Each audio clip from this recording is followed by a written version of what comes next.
In this video, we are going to look at the new rules on the social media.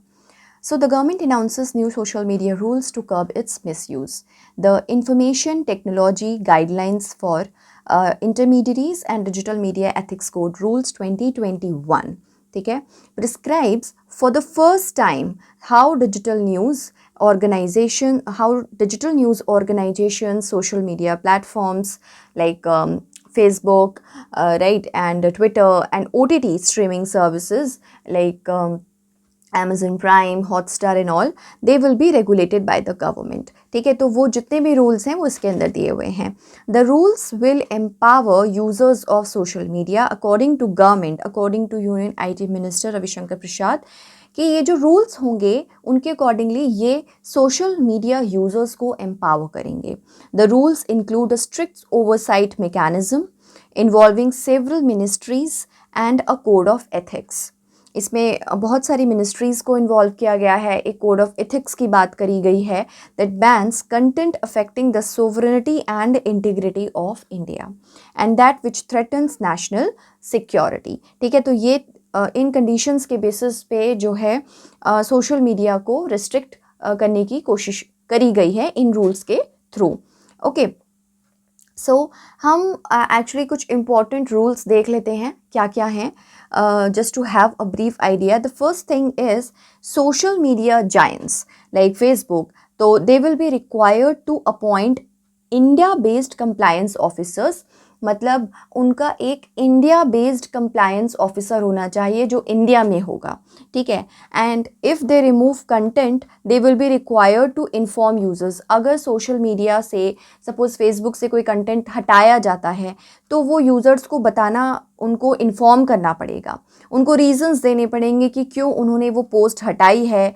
ठीक है, ये उनको बताना पड़ेगा. तो इंडिया बेस्ड कंप्लायंस ऑफिसर्स की बात करी गई है. Social media sites have to disclose first originator of any mischievous message. For example, there is a message which is originated by any person and that message is basically jeopardizing the sovereignty of India or like it is causing some sort of आप कह सकते हो कि religious clash और something like that. तो ये एक mischievous message है. ठीक है, तो ऐसे मैसेज का फर्स्ट ओरिजिनेटर कौन है, किसने ये मैसेज शुरू में डाला, ठीक है, वो डिस्क्लोज करना पड़ेगा. Adding like who began the mischief, किसने ये शरारत शुरू करी. So this would apply for spreading content for which the punishment is up to 5 years.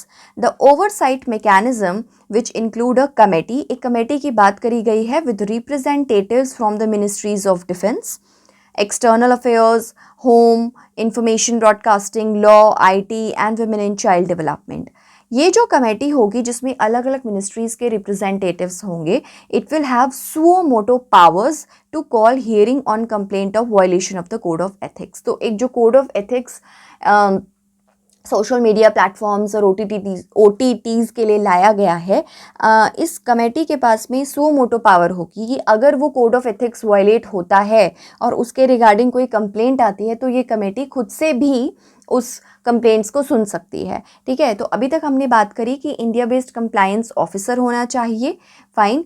First originator कौन है मिस्चीवियस मैसेज का, ये पता होना चाहिए. And a committee with representatives from different ministries, fine, which do have suo moto powers as well.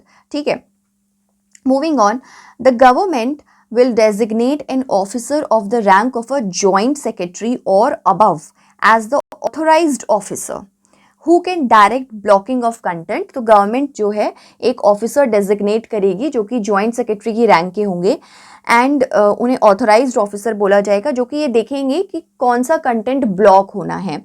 If an appellate body believes that the content violates the law, it is empowered to send the content to a government controlled committee for blocking orders to be issued. Fine. Then self classification की बात करी गई है कि जो भी ये OTT platforms पे जो भी सपोज सीरीज़ है या कुछ भी है, ठीक है, कोई मूवी है, तो इनमें एक सेल्फ क्लासिफिकेशन मैकेनिज्म होना चाहिए स्ट्रीमिंग सर्विसेज के लिए. वो इस तरीके से क्लासिफिकेशन होना चाहिए कि ये 13+ है, ये 16+ है, ये एडल्ट्स के लिए है. on the basis of age, sex, violence and nudity. A mechanism for ensuring children do not access content not approved from them. ठीक है, मतलब एक ये इस तरीके का मैकेनिज्म है कि जो बच्चे हैं वो उस तरीके का कंटेंट ना देखें जो उनके लिए अप्रूव नहीं किया गया है. Apart from that digital news media, fine, जो डिजिटल न्यूज़ मीडिया होते हैं they will follow rules under the press council of India. ठीक है, तो कुछ ऐसे भी न्यूज़ मीडिया हैं जो डिजिटली ज़्यादा एक्टिव हैं. ठीक है, तो वो भी प्रेस काउंसिल ऑफ इंडिया के रूल्स फॉलो करेंगे.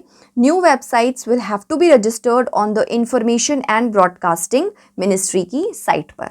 ओके, सो हमने देखा ऑथराइज्ड ऑफिसर की बात करी गई है who can direct blocking of content, self classification की बात करी गई है एंड डिजिटल न्यूज़ मीडिया भी अब प्रेस काउंसिल ऑफ इंडिया के जो रूल्स हैं उनको फॉलो करेंगे. Alright, next the rules bar social media content that is defamatory, obscene, libelous, racist, harmful to minors or threatens the unity, integrity, defense, security और sovereignty of India. Actually ये जितनी भी चीज़ें हैं इसमें एक्चुअली बहुत ज़्यादा एम्बिग्यूटी भी है क्योंकि बहुत सारी डोमेन इसके अंदर आ सकती है. एनीवेज वो तो आने वाले टाइम में पता चलेगा किस तरीके से सोशल मीडिया प्लेटफॉर्म्स काम करते हैं, कैसे ये रूल्स वर्क करते हैं, क्या अफेक्ट होता है OTT प्लेटफॉर्म्स पे.